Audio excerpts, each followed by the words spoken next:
And with that, welcome to the first video of 2023.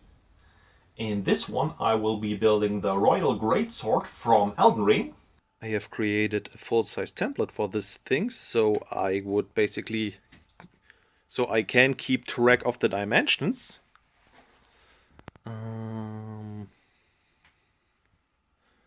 This shot is longer than what I have to say about it.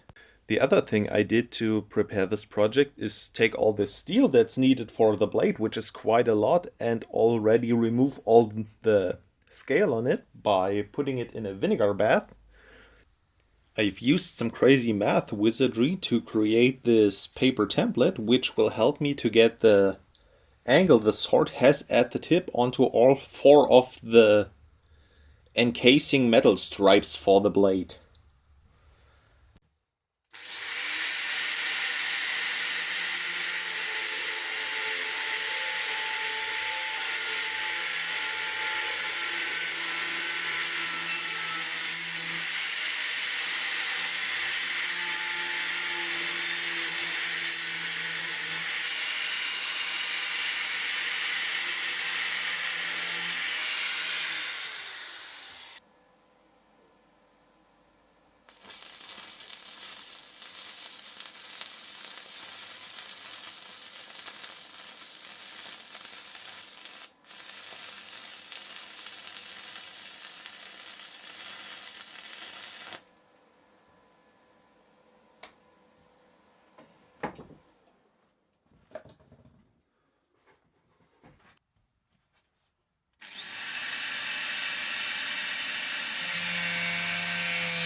Okay, now the idea is quite simple. Once the steel is hot, I will bend it apart in the middle at the spot where I didn't cut it through.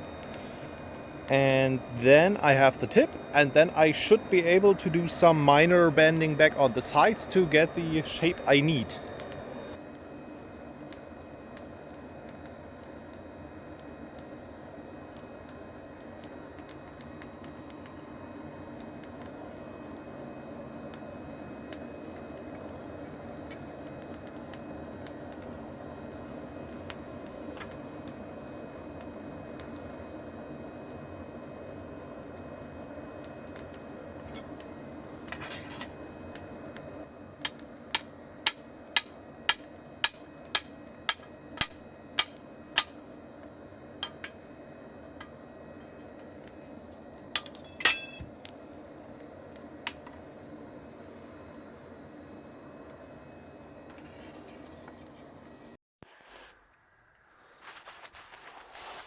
This is now what the inside of the blade looks like. I tagged all those pieces on there.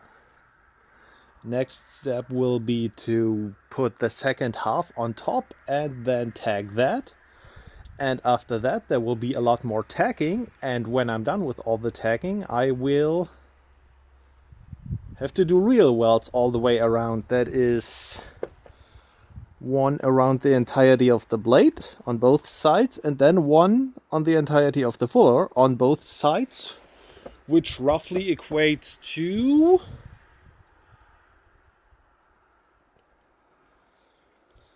12 meters of weld.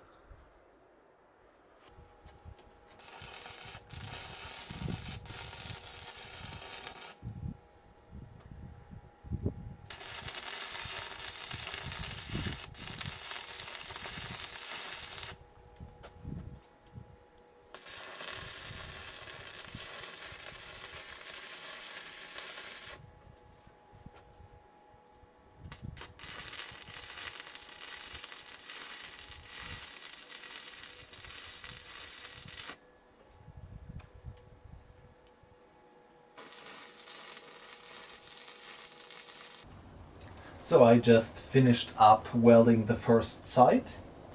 As you can maybe see, I welded all the way around the outside up until here, and all the way on the inside up until here. The rest will be covered by the sheet metal decorations, so I just put some tiny spots in here. I have to say I already quite like how it looks. There's just one thing that bothers me right now. I don't remember this being a curved sword. But that was to be expected with all the welding on one side done. And in theory it should straighten out once I weld the other side. And if not, I will hurl this fucker into the forge and bend it that way. Maybe I could also try standing on it. We will see.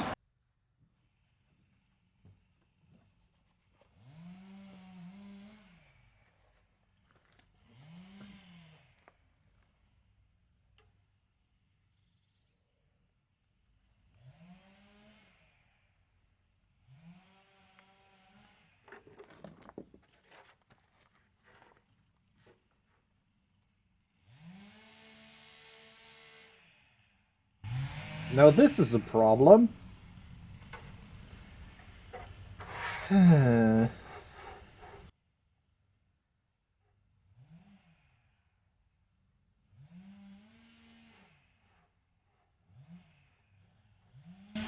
Okay, now away with you.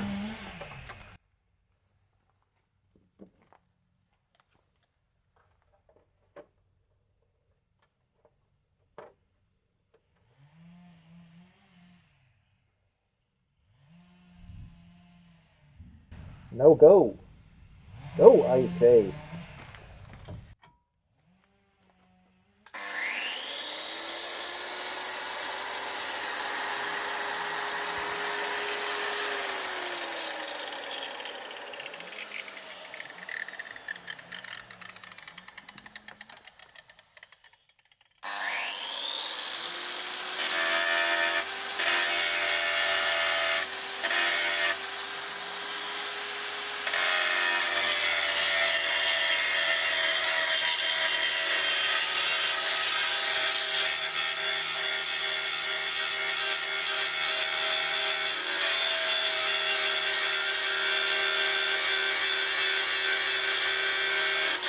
The handle is one solid piece that goes up to the tip, but the width of that piece was 50 mils, so I took it down to be 30 mil. But for the heft of the blade, 30 mil wide handle is a bit skinny. Basically it's 30 times 6 this way and this way, and that's why I took the offcuts and just welded them to the handle to give it a bit more rigidity. Then there will be some more handle around it, so you won't see this. I would prove that it's now a lot more stable, but since this thing just glowed a second ago, I won't touch it. There is one really curious aspect about this blade that I haven't seen on any sword before. While tracing out all the runes for the engraving in the blade, I noticed that the blade has weird gouges going in this direction. And they looked awfully familiar because it's the exact same finish the angle grinder leaves. Now usually you don't have this on a finished piece because nobody likes those. You will just smooth everything out with a belt sander in this direction. So it looks like it's hand sanded. Now, this will mean, for me, that I will spend an awful lot of time looking at this and deciding if it looks good, because for me it will always look like an unfinished blade.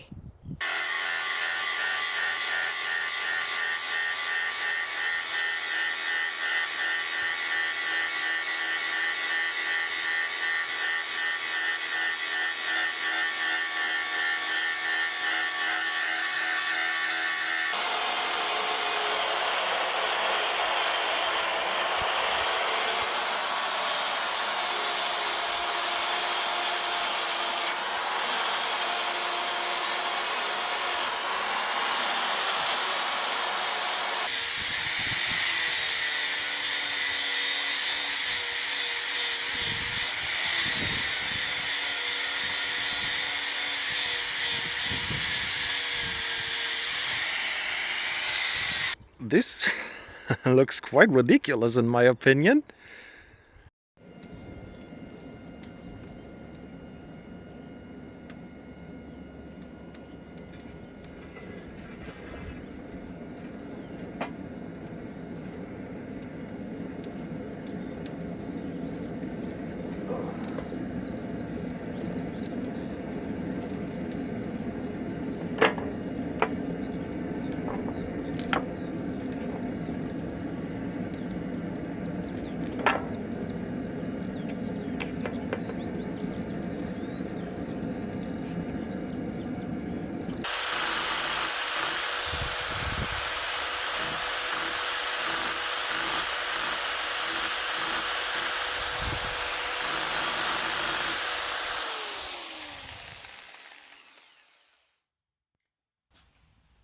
And don't forget to hit the like button.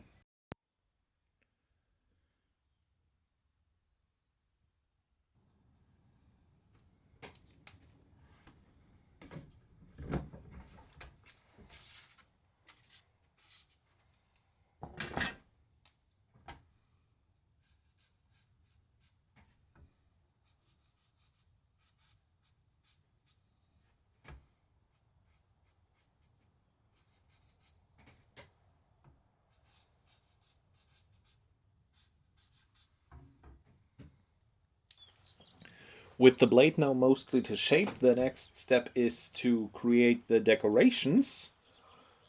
This is one of the plates on the guard, let's say. And by repoussing all the blue parts down, I will create a shape much like this.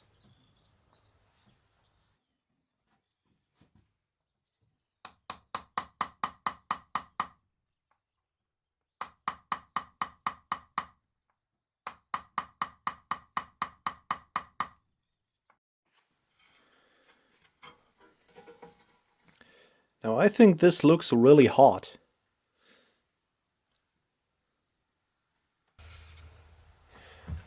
Okay, for the side plates I need to mark out all the weird bits and pieces that get repoussed out.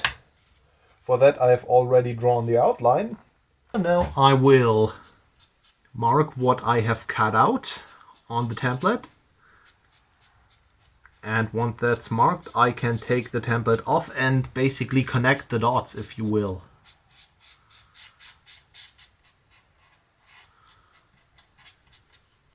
The side plates have those vine, stripe, whatever things going all the way along.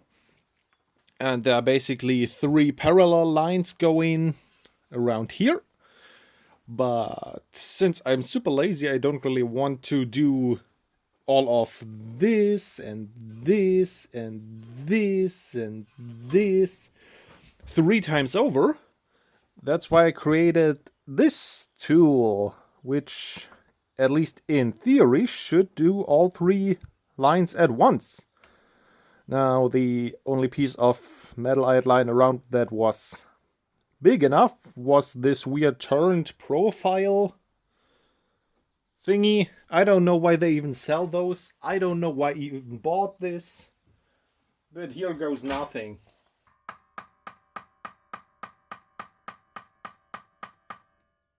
And now that the side plates are completely shaped, I need to combine them because they're basically one piece on the original sword. And originally this was the segment where I explained that I lack the skill and or equipment to weld those together, because welding sheet metal is kinda iffy. But then for whatever reason I decided to try it, and this thing came out, and it came out really sturdy. So as you can see, they are clamped here, and right underneath where the weld will be is a piece of copper. The idea is apparently that this will prevent burn through.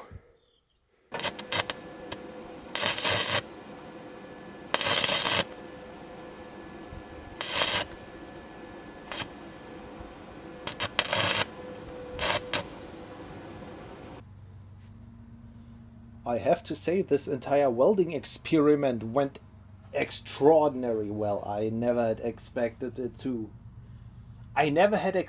to even work in the first place, not to mention that it worked like perfectly. So the next step, and almost the last step on those pieces that are now one piece, is to get it golden.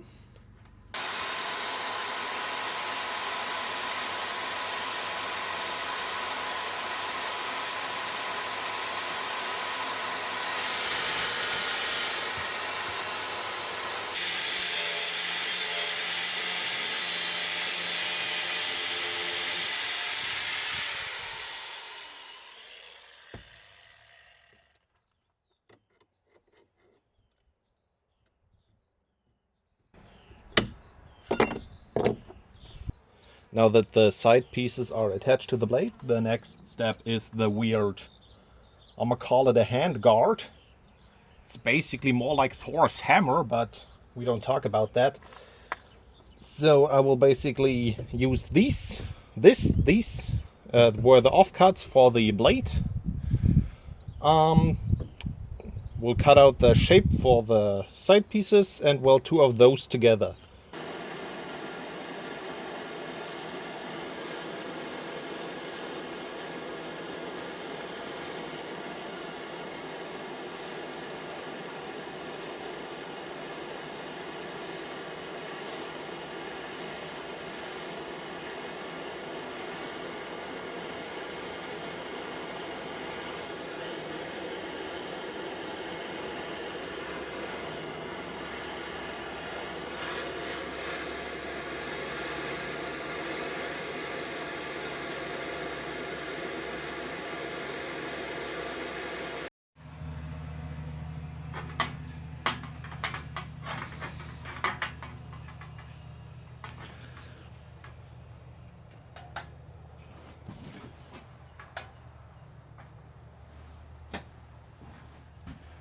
Marvelous. This pleases me greatly. Now that the top plate is to shape, I can start welding on all those little angles and bits and pieces. I start out with the lip that goes down from the top plate. One curious thing is, usually the stuff I weld is either so simple that I can just clamp it to the table and weld it, or it's so complicated that I spend hours in some very suspicious way to hold everything together until I can get a first spot weld in. So this is probably the first time that you see this little welding magnet that I've owned for years probably. But I rarely get any use out of it because the shapes almost never fit.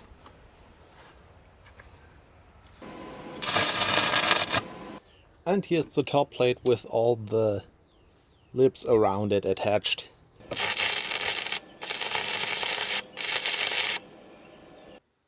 The last piece on this outer box are two tiny little heart shapes that will be welded on right here. And that'll look a little something like this.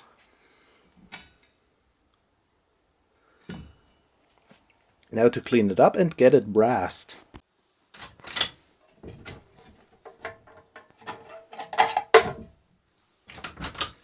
I've used some 2 parts epoxy to attach all those side plates to the big box. Ignore the cat. And then I welded these things together. There's the view. The idea is these will be slooped in here. I wonder, does it work? Yes, it does work. Like so. And then they will basically keep the plates in place, because you know me, I don't trust glue. And this will slide on the blade and be welded on there, and then it will be attached permanently.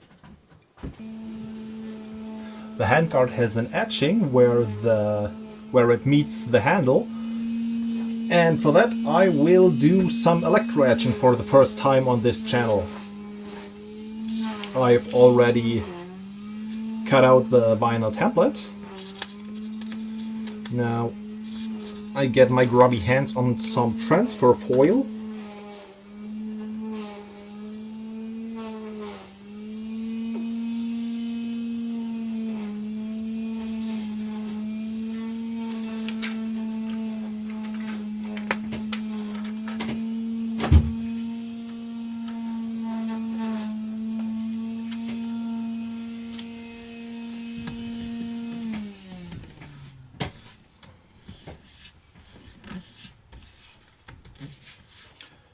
Now we remove the backside of the vinyl.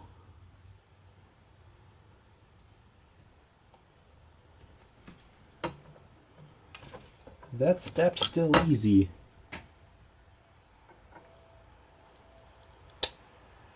He said, hoping it to be true.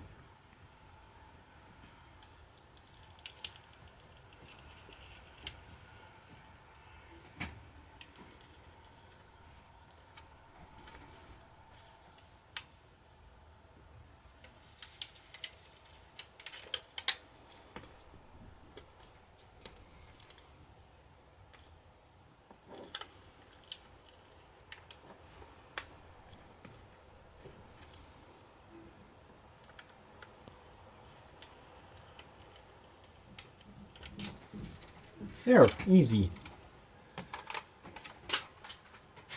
Now the more difficult part is to get all those pieces that I want etched out.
Close enough to perfect. Now the concept is pretty simple. The positive is stuck on the piece. The negative is stuck to the sponge. And I set it to 10 volts, 2 amps. And well, now it's sizzling away. For the bottom end of the big handguard piece, we will simply use a piece of sheet metal.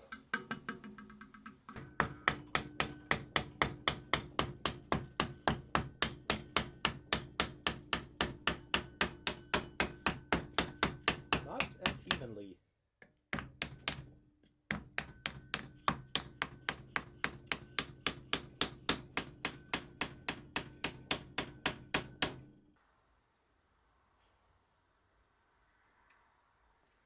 Here is the brass coated second piece of the handguard. It's engraved on the sides and on the bottom.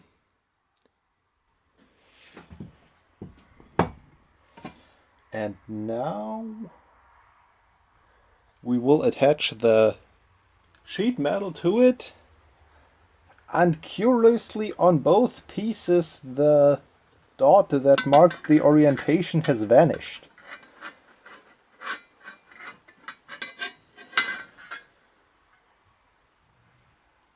Good thing there only are two options, and I've already found the right one.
They sold me air.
The handle is made of two different halves. One half is an octagonal section, which I will be making by cutting along these blue lines and then folding the piece in on itself, and then weld two of those together.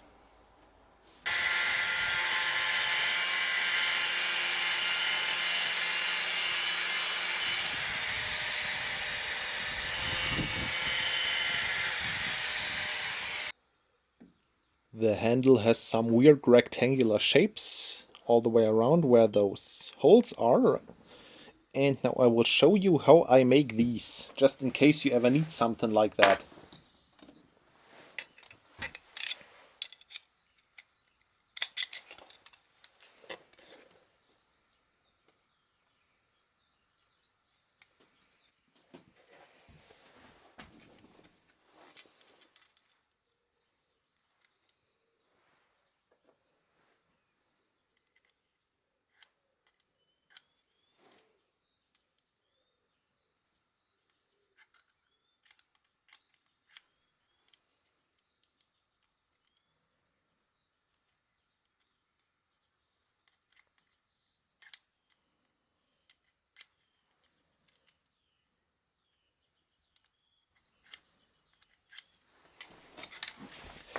Since I need 12 of those, I have already center marked and punched this one, and now I have also marked the area all the way around.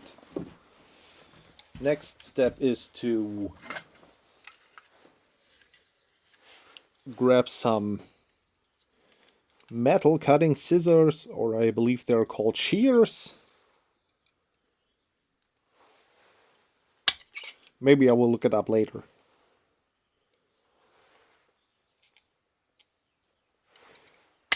Now we just remove the corners.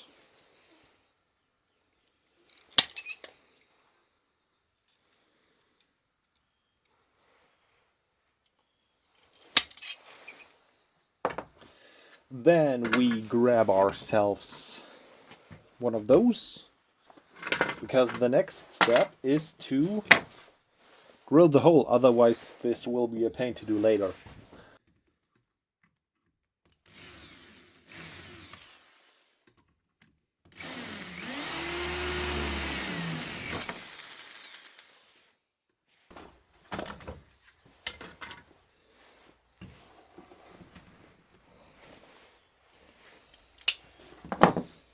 Now we have this.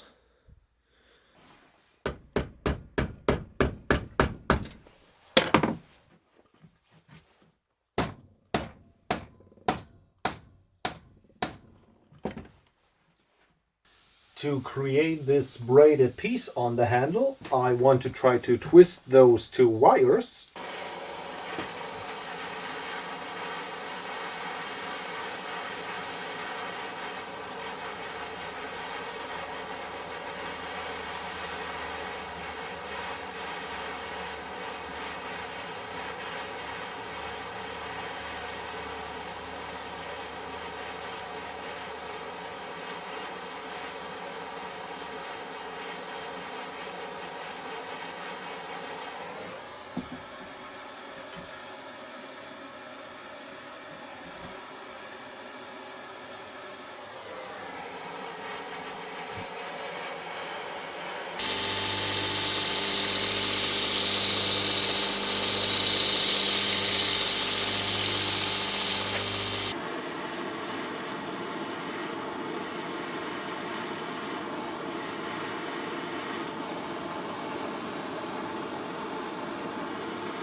For this collar that separates the handle halves, I've already taken a piece of flat steel and bent it round with a lot of force.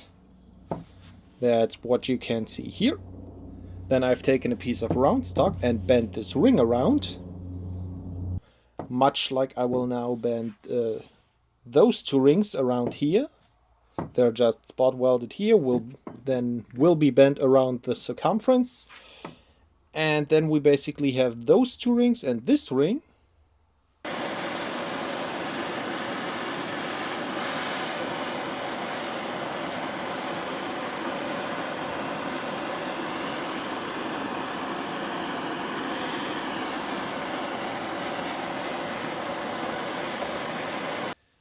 And now that that's done, the next step is to do those ornaments here. They will basically just be bent from a piece of round stock, and then I will need to weld them together on the other side with a piece of something in there.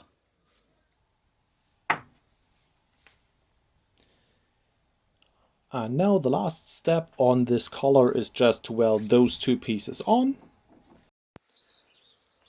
The second handle half is one of those things that turn out to be way more complicated than you originally expect. Now the side you most often see is this one, where you have this simple crisscross pattern, so you would assume it's just two bands that roll around. But when you turn it 90 degrees, you see something like this. It's basically a weird interchanging pattern that comes around back and forth. It was crazy confusing, but after several attempts and many hours, I finally figured it out. I guess this is even more confusing for you. Basically, all those lines that go through are the upper layer, and those wider rectangles are the lower layer, and the smaller rectangles are the holes that you can see the blue underhandle through later. Now these lines, keep an eye on them, on the big ones.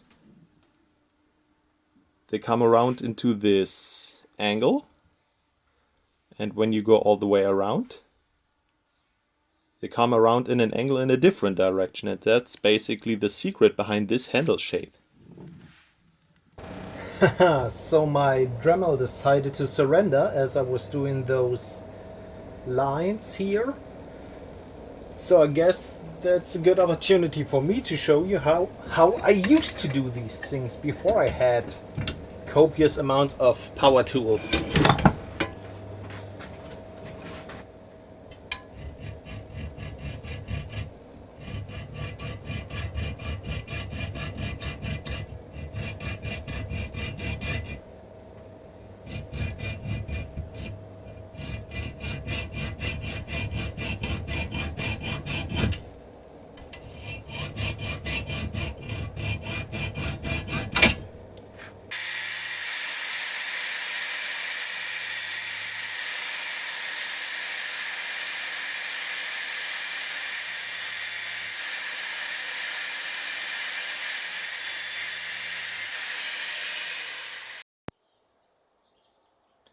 Okay, pommel.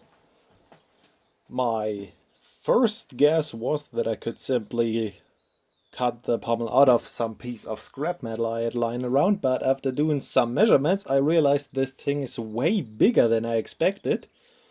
This template is now scale 1:1. Here's my giant paw next to it. Now I could just order a giant piece of steel to cut it out from, like some sort of scrap, but since I apparently hate myself, I will weld 3 round stalks together. We have this giant one here in the middle, and then this not so giant one for the sides. And then I will find some tiny bit of scrap that I can weld on the sides. This will be terrible.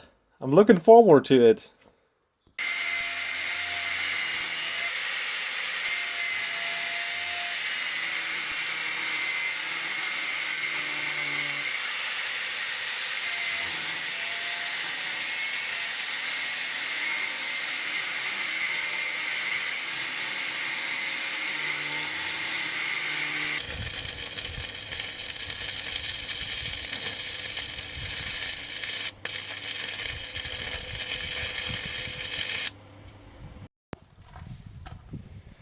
And here we have the pommel so far. I've already cut off these angles from the side round stocks to weld on these little wing pieces so we get the exact width we need.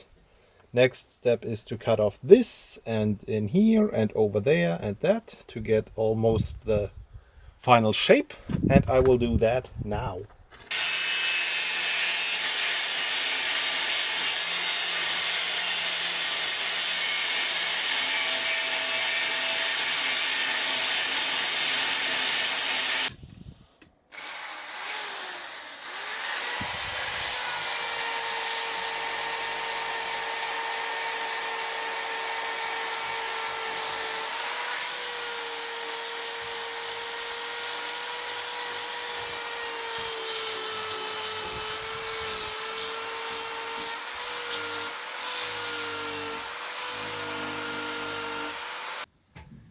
And now, after a whole lot of grinding, we arrived at this point.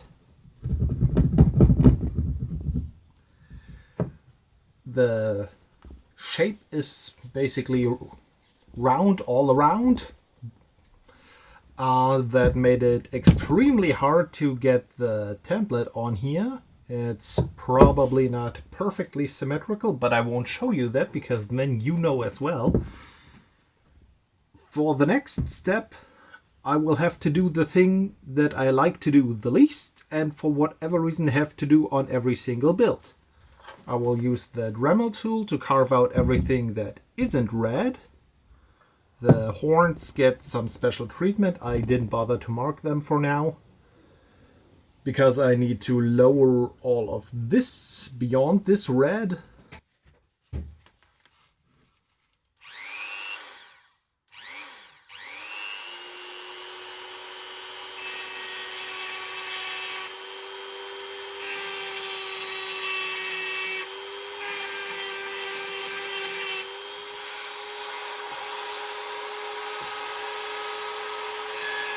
Now I want to try to make the jambs that adorn the blade out of epoxy resin.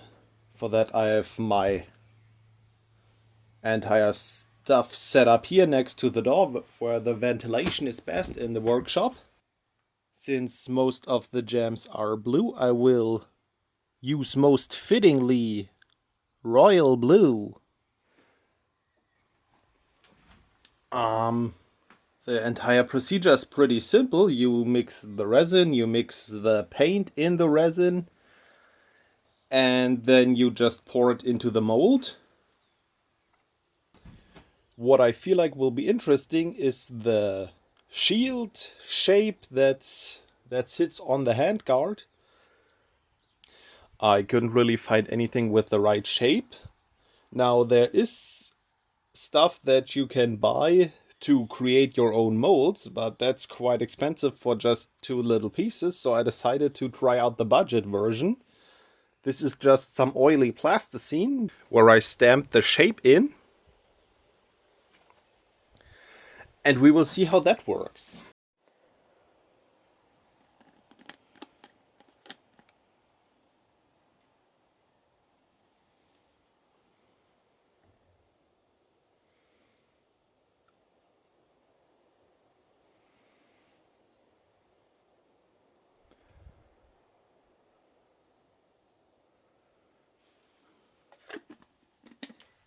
Open up, you fool!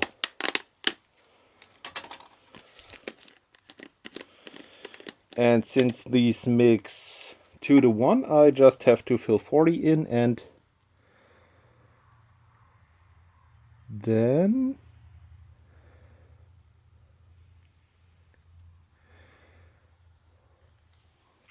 we stir up some trouble.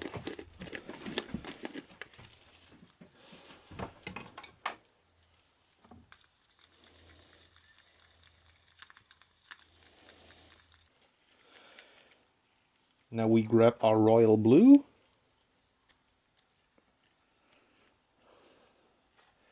Apparently you only need a few drops, but we will see. Those were a few drops.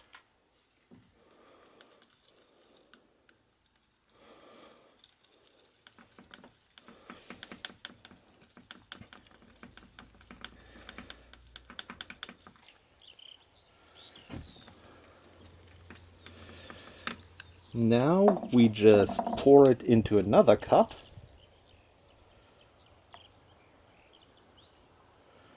Look at that beautiful color.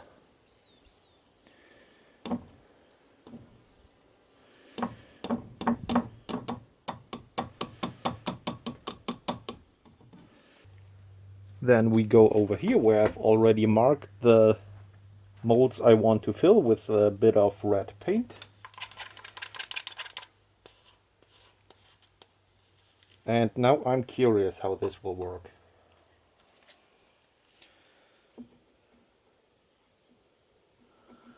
Oop.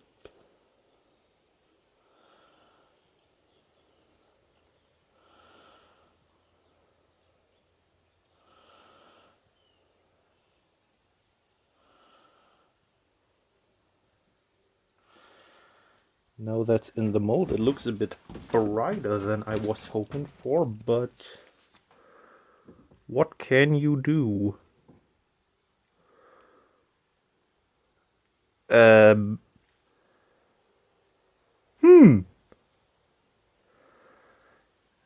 Have I ever told you that I'm left-handed? Also, I mixed way too much of this stuff.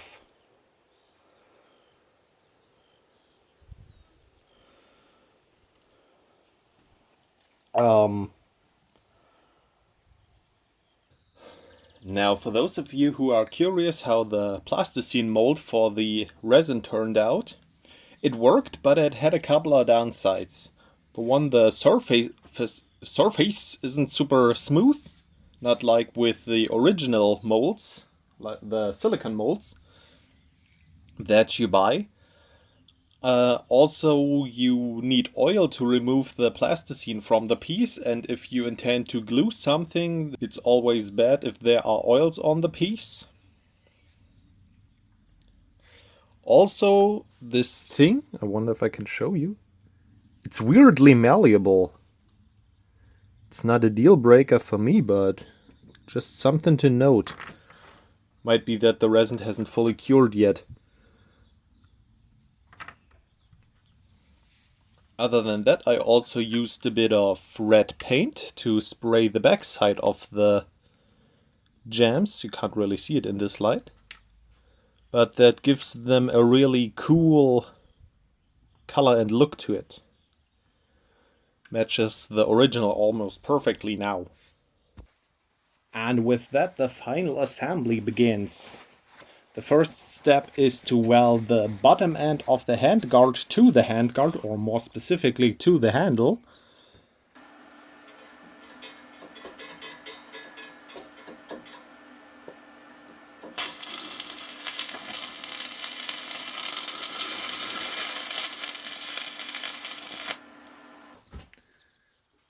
This blue handle half is filled with a whole lot of round stock to breach the gap between the sword handle and this outer handle. I couldn't weld it on directly because that would ruin the paint job. The next step is to weld the collar from this angle. It looks droopy, but no, it's perfect. It's just a perspective problem. Now I want to get weld in there. We will see if I'm able to do that. If not, I guess you will see me curse a lot.